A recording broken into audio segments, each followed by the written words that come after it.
Hi guys, my name is Nikhil and you're watching Excel in Excel. I've started this channel because I really believe that Excel is one of the greatest tools that I've ever worked on, and I've been working on this tool, uh, let's say, for at least 15 years, and it's been a big part of my professional life.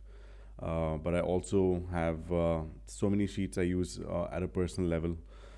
Say if it's anything related to budgeting, investing, or even planning my travel trips. And I thought, yeah, I've got pretty good at using this software. I'm not the best in the world, but I think I've got my way around doing things pretty quickly. And I would love to share a few of the things, starting with the basics, to a few tricks and tips that maybe you could use along the way in your journey. So, without wasting any time, I just want to have this episode focusing on the basics of Excel for someone who's maybe not used it so much. But I think most of us would have had at least some sort of experience using Excel, maybe in school, maybe at work.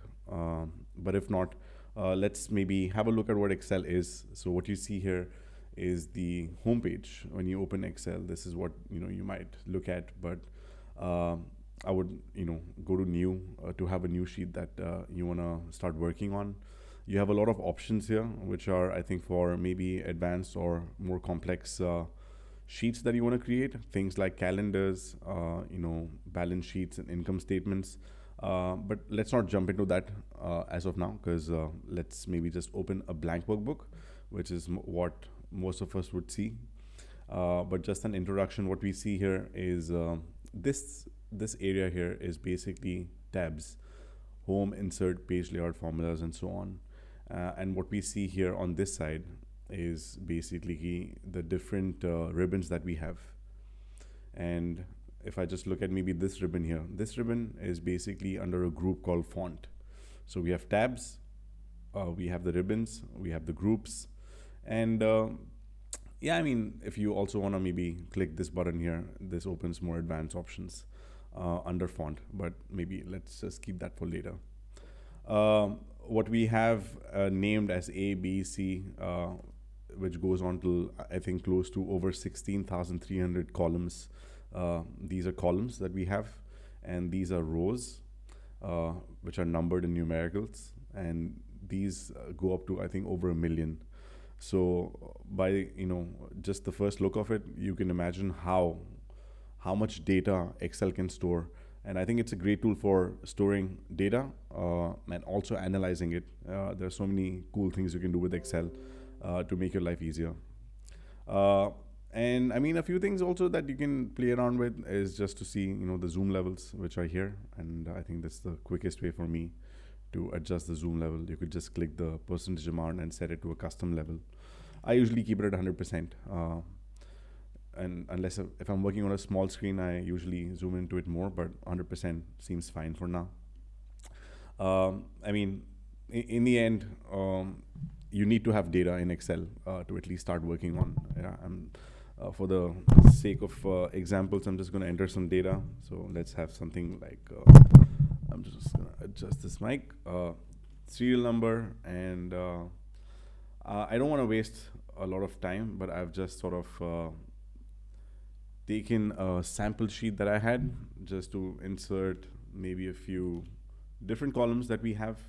So like you can see, I can have different sort of column names, and I can have data entered under these as per whatever requirement there would be.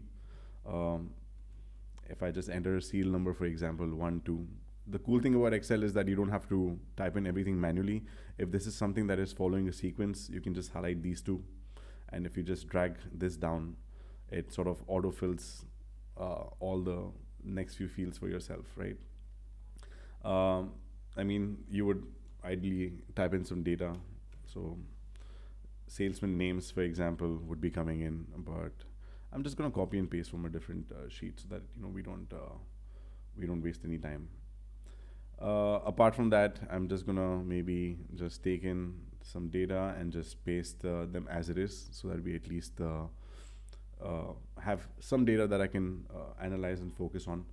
Just to give you an idea,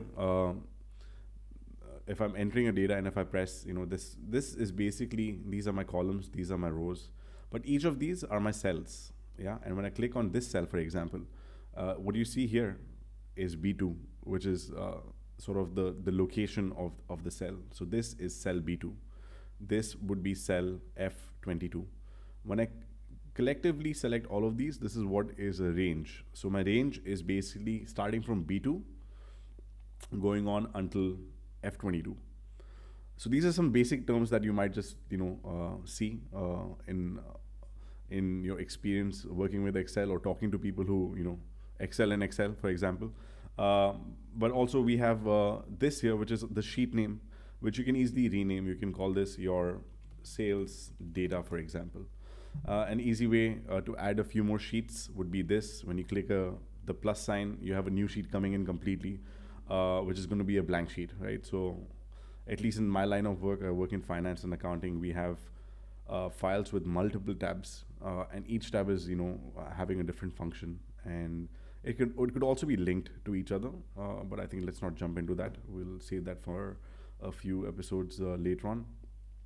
But yeah, just the gist of it. This is how your sheet would look like once you have some data. But also a few things. If you are pressing enter, you basically go down.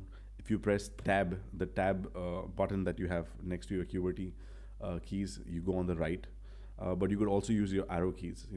I'm just pressing down, for example, right now. And if I'm here, and if I want to go to the first, if I want to go to item directly, if I'm at pencil and I'm using my keyboard, I just have to press control and the up arrow. So I go at the first cell where the data is. Similarly, if I press control and down, I will come to the last cell where the data is entered. If I use shift and up, then I will select the cells above this. And if I want to select, for example, all the cells starting from C22 up till item, which is C1, all I have to do is press control, shift, and up. So it selects all the data which has been entered from the cell pencil till the top. So this might seem like it's a very small function and you probably don't want to pay too much attention to it, but after working on Excel for so long, these small shortcuts of selecting cells or selecting rows and so on has saved so much time. You don't have to drag your mouse from here to here and so on. If you just want to use these shortcut keys, it's really going to help you and save time. Let's move on to maybe a few more things regarding formatting. I mean, this is a column that we have, right? And if I want to expand this column, because names could be longer, for example, I would always expand this by extending the column. And similarly, I could do this with the rows as well. So this is again something that you could use just to make your sheets look cleaner. If I want to adjust, all the columns to the right amount of size automatically, I would just have to select all of these, and I can just double click here. So it fits all my data perfectly, at least in a clean manner, and you don't have your columns looking like this. So it's really useful to have these small tricks that you would want to do. Apart from that, let's maybe talk a little bit about formatting. This is something which is my header, for example. So I want to maybe make it bold. I can underline it. I could also change the font and make it look something different. I could increase the font size by either going and selecting different font sizes here, or I could just move it up a notch or down a notch by using these cells here. At the same time, now obviously you see that this looks pretty ugly, right? So I'm just going to double click on all the columns, so at least I have a cleaner look. Although I don't like this font, let me just change it and make it look a little better than how it already is, for example. I could also highlight these columns in a different color. I could change the font into maybe, say, blue or dark blue. And this is how the cell would look like. I could make them italic, underline them, or bold. Apart from that, there's something also really cool if I have something of a name which is really long, and obviously I don't want to extend the column to such a big to such a big size. I could maybe use this function, which is called wrap text. By using this, it makes sure that the column size is the same, and the rows sort of fit into this defined column size that you have. And I think it's a good function. You could use it on all the cells that you have, and it automatically will adjust the formatting of how the cells look like. You could also use something which is, I think another aspect to cleaning up your file, which is alignments. You could center your data like this. You could move it to the left. You could move it to the right, and so on. When we actually come to numbers, these are units. So I could have something like this used where I can put in decimal points, and you can do this, to a lot of decimal points, and it really can go up to a huge extent. But I think just keeping it to 2 decimal points is fine. When we come to unit cost, these are probably in a foreign currency, so you could also use something which is an option here. You could go and choose currency. By default, it's dollars, but if you want, you could also choose any of the currencies here, or there are a lot of other options which come in the advanced options tab. And when we come to total, that's also a currency that I would probably want to see it in, and I could just maybe use this simple cell function, and then everything just gets translated very easily. Once I have my data in, I probably, if I've just made this file as a draft, and I feel like I want to maybe add a row or add a column, and maybe it's still possible. The best thing about Excel is you can always edit and change things around to make your file look better. So for example, if I wanted to enter a column, I could just maybe click here on the column button where I see B, and I click insert. This is how a column is inserted basically, and I could maybe just call this month. And if I want to just maybe make, if I just enter Jan, for example, I have, and this format is not by the date, so that's why you don't see, let's use short date, so if I have Jan, for example, Jan 2022, so it's going to select the 1st of Jan, for example, by default. And if I drag this on, it's going to basically move with 1 day passing. So it'll be 1st of Jan, 2nd of Jan, and so on. And it's all automatic, but you can obviously have your custom data plugged in as and when you like. Similarly, if I want to enter a row, I could do that here. And I would want to call this maybe my sales forecast. But obviously this doesn't look like a heading. There's a function again where, if you want to keep this as a heading in the center of all your columns, you just select all of the cells above, and you can choose merge and center. So what it does is it combines all of these rows in all of these cells into just one cell.